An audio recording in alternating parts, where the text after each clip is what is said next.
কৃষিক্ষেত্রের বরাদ্দটাতে এত গুরুত্ব দেওয়ার কারণ কি বলে আপনার মনে হয়? ভারতবর্ষে এখনো 40-45%-এর বেশি শ্রমিক হচ্ছে বা শ্রমজীবী মানুষ হচ্ছে এগ্রিকালচারে রয়েছে।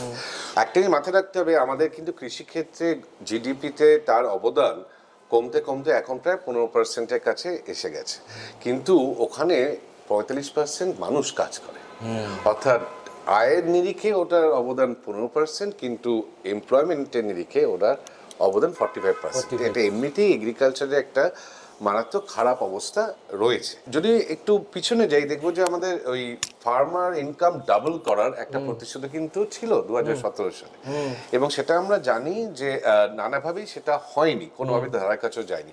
এরই মধ্যে প্যান্ডেমিকের সময় আরেকটা বড় ঘটনা ঘটেছে, সেটা হচ্ছে কৃষিক্ষেত্র থেকে যাও বা কিছুটা লোকজন বেরিয়ে আসছিল, অকৃষি ক্ষেত্রে ম্যানুফ্যাকচারিং বা সার্ভিসেসে আসছিল।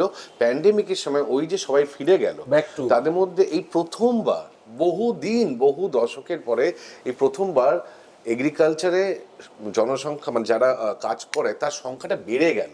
আচ্ছা, গোটা দেশে কি ডিইন্ডাস্ট্রিয়ালাইজেশনের তাহলে প্রসেস শুরু হচ্ছে? অ্যাবসলিউট সেন্সে নয়, কিন্তু রিলেটিভ সেন্সে যদি দেখি, তাহলে আমাদের যেটা কিছু অর্থনীতিবিদরা বহুদিন ধরে আলোচনা করছেন যে একটা দেশের উন্নয়ন এইভাবে হয় যে এগ্রিকালচার থেকে ম্যানুফ্যাকচারিং, তারপর সার্ভিসেস।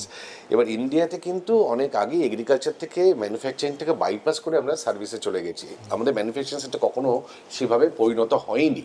এটাকে অনেকে বলে প্রি ম্যাচিওর ডিইন্ডাস্ট্রিয়ালাইজেশন।